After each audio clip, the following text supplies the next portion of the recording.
Hello friends, எல்லாருமே இருக்கீங்களா? இன்னைக்கு வந்து தீபாவளி ஸ்வீட் என்ன பார்க்க போறோம்னா, தீபாவளி ஸ்வீட் இல்லைங்க, காரம் தாங்க.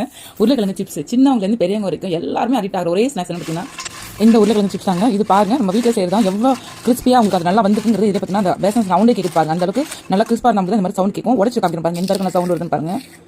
பாருங்க எவ்வளோ கயிறு தூளாவது உங்கள் கடையில் வாங்கணும் இந்த அளவுக்கு உங்களுக்கு இருக்கவே இருக்காது. இதுக்கு வந்து ரெண்டு ரீசன் இருக்குது. நல்லா பார்த்து வாங்கணும். உருளைக்கிழங்கு 2 உருளைக்கிழங்கு இருக்குது. அது கருன்னு இருக்கணுங்க. இந்த மாதிரி பார்த்தீங்களா, இந்த மாதிரி கருன்னு இருக்கணும். இந்த மாதிரி கிழங்கு மட்டும் தான் உருளைக்கிழங்கு சிப்ஸுக்கு வரும். இன்னொரு உருளைக்கிழங்கு தான் இதில் வந்து சமைக்க மட்டும் தான் வரும். இதில் சிப்ஸ் போட வராது. இது வந்து வேணுமோ அந்த அளவுக்கு வந்து ஃபர்ஸ்ட் தோலை வந்து பீல் பண்ணி எடுத்துக்கலாம். பீல் பண்ணி எடுத்துட்டு நல்லா வாஷ் பண்ணிட்டு உங்களுக்கு அதுக்கப்புறம் டேரெக்டா தண்ணியில் சீவி வச்சுட்டு அலசி தண்ணியை வடி வச்சுக்கலாம். தண்ணி வடிஞ்சோடனே என்ன நல்லா காய வச்சுட்டு இது மாதிரி போடலாம். போட்டுட்டு போடுறப்ப ஊற்றி போடணுங்க. அப்போ தான் உங்களுக்கு வந்து ஒட்டாமல் உங்களுக்கு நல்லா வரும். நான் கொஞ்சம் உடனே போட்டு திருப்ப இது பண்ணக்கூடாது. எந்த இதுவுமே சரி, கொஞ்சம் நேரம் கழிச்சு 1 நிமிஷம் கழிச்சு அதுக்கப்புறம் பரட்டி விடலாம்.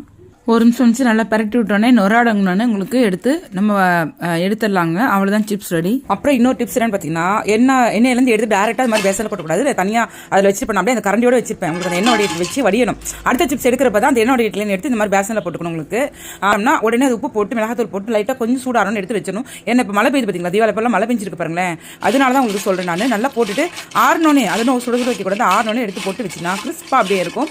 இவ்வளோ தான். இந்த சின்ன டிப்ஸ்லாம் நீங்கள் ஃபாலோ பண்ணிங்களா எப்போதும் கிறிஸ்பாக இருக்கும். டேஸ்ட் மாறாமல் உங்களுக்கு அப்படியே இருக்கும்.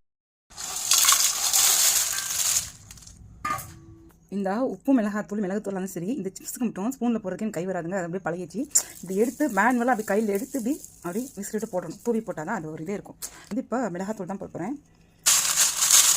இந்த கலர் மாதிரி எப்படி சலசலப்பு வந்து பார்த்தீங்களா, இந்த மாதிரி சலசலப்பு இருக்கிறது எந்த அளவுக்கு கிறிஸ்புங்கிற உங்களுக்கு காமிச்சிது. என்ன இப்போ எவ்வளோ மெலிசாக இருக்குன்னு பாருங்கள். இப்போ உடைக்கிறேன் பாருங்கள், எப்படி சவுண்ட் பாருங்கள்.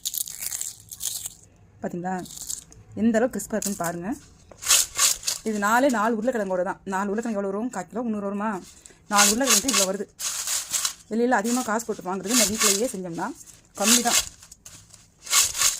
நீங்களும் இந்த தீபாவளிக்கு வீட்டிலேயே சிப்ஸ் செஞ்சு அசத்துங்க. தீபாவளிக்கு மட்டும் இல்லைங்க, சிப்ஸ் எப்போ வேணாலும் செஞ்சுக்கலாங்க. இந்த வீடியோ பிடிச்சி லைக் பண்ணுங்கள், ஷேர் பண்ணுங்கள், சப்ஸ்கிரைப் பண்ணுங்கள். நெக்ஸ்ட் வீடியோவில் பார்க்கலாம். பாய்.